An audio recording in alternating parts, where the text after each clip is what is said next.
Meron naman tayo dito nga YouTube video guys na tutorial kung paano nga ba mag-transfer.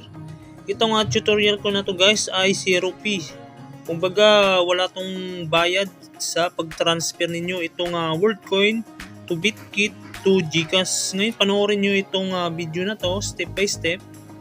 Bali ang gagawin nyo muna guys ay panoorin yung una kasi nga bali tatlong video to. Itong una, pangalawa, pangatlo. Kailangan yung panoorin lahat yan para mai-transfer nyo yung token nyo na WorldCoin papunta sa GCash. Mawi-withdraw ninyo yan guys.